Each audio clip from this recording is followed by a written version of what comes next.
Welcome everyone to the continuation of this lamp model and rigging. So last class what we did was to use the concept of parenting to do a basic parenting of the different parts of the rig. Alright, so the best way to rig or add joints is to go to the side view, and because you want to make sure that the joints are centered in the right place.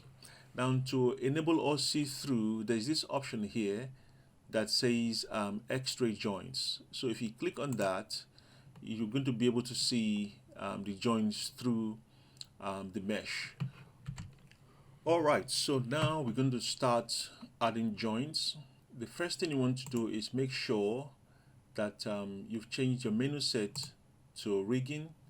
That way you can access all of this function, which is create joints. To do what we did in the last class, we want to make sure that we select child and shift select the parent and hit P. We select the child, shift select the parent and hit P, so that way when we move the parent everything else moves.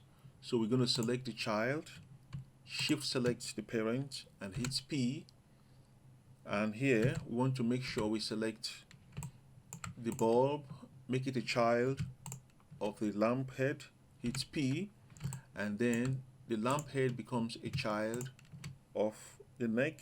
We hit P, and then I can select that and shift select that and hit P.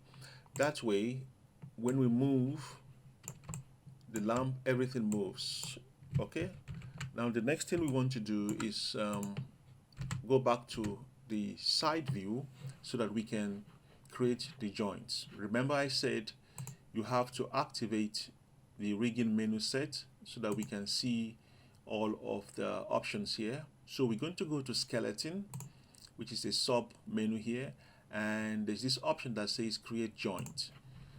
So I'm going to go to my wireframe here so that I can see through the mesh, and I'm going to click once here to establish the first joint. If I hold down shift, I can constrain the next joint so that it is straight. All right, and same thing here. I'm going to zoom in. I'm going to hold down shift to get a straight joint. This time around I'll also zoom in here just so that I can place the joint where I think should be the right position, and the last joint will just come out right here, and now we hit enter to accept that hierarchy. Now you will notice if you look here in the outliner that you can see the hierarchy. All right, you have joint 5, joint 4, 3, 2 and 1, which is the parent. Okay, we also want to look at it from the front view to be sure that the joints are centralized in the middle. So now, yeah, all looks good. Remember, you can toggle visibility of see-through in terms of seeing the mesh and the joint here. You can also come to shading and activate X-ray joints. If it's unchecked, you won't see the joint through the mesh. So you can always check it here, or you go to shading and X-ray joints.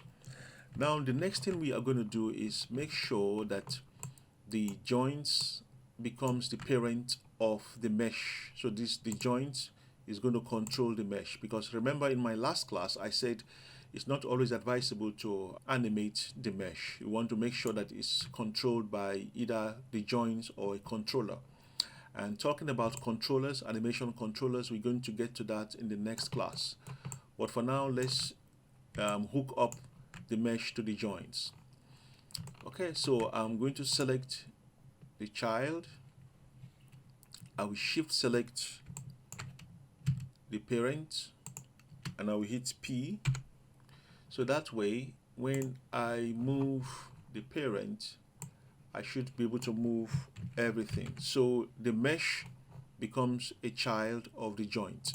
Same process, I'm going to select this hierarchy for the mesh.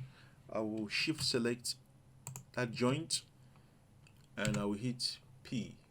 So that way also, if I rotate this, I should have some kind of movement there. Okay, next I'm going to select this mesh here, hierarchy, and I'll zoom in, I'll hold down shift and select that joint, and I'll hit P. So that's way this joint controls everything here at the top, which is good. All right, I'll notice just now that I should have adjusted the pivot point there, but I can live with that for now. Then I'm going to select this one, and I'll zoom in and make sure I select the joint that controls that upper part. Now we hit P. So that way also, if I rotate this, it controls everything at the top. So you notice some kind of funny movement there, simply because I didn't adjust the pivot point, but you get the logic. All right, so it looks like I have my rigs intact, so I can move this. I can also move that way. I can also come here and move the top part so it's hooked up. I can also come in here and move the top part.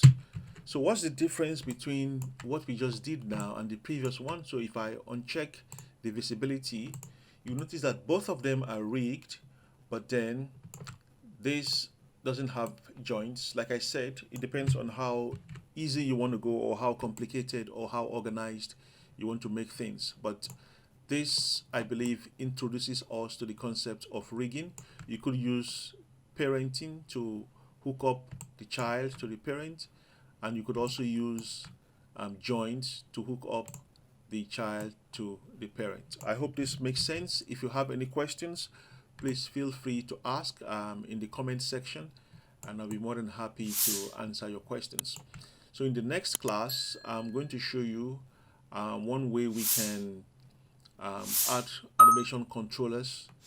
And yeah, see you in the next class. Don't forget to subscribe, and have a good one. Keep practicing and keep winning. Bye for now.